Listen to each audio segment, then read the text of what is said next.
Koma betonse fe Muye munadikonda be Zikomo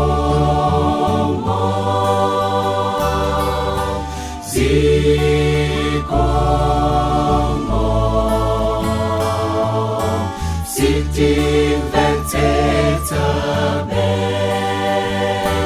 Tina pulumuka banji Zikomo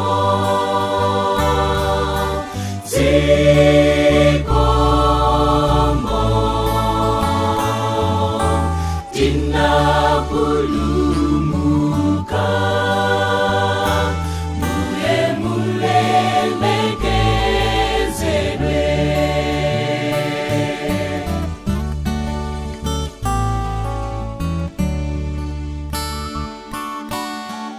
Okondedwa mwa Ambuye, Yehova watipulumutsa mzambiri.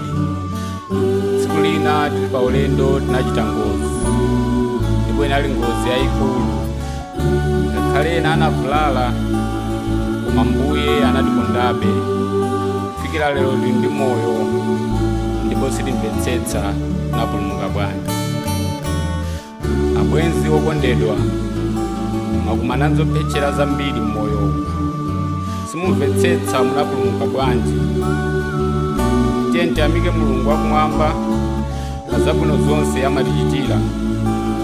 Tikachita bwino ife pa dziko lino ndi kukhala okhulupirika, tidzamvetsetsa bwino muulemerero.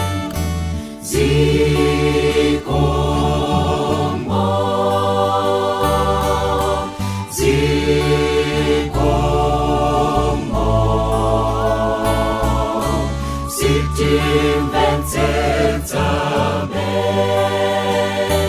Tina pulumuka banji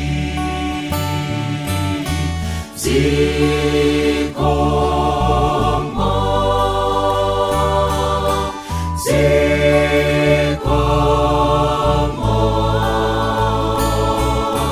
Tina pulumuka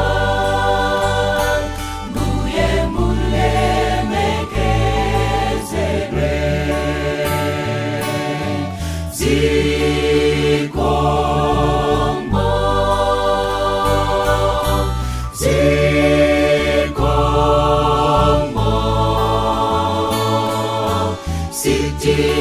Sitimvetsetsa be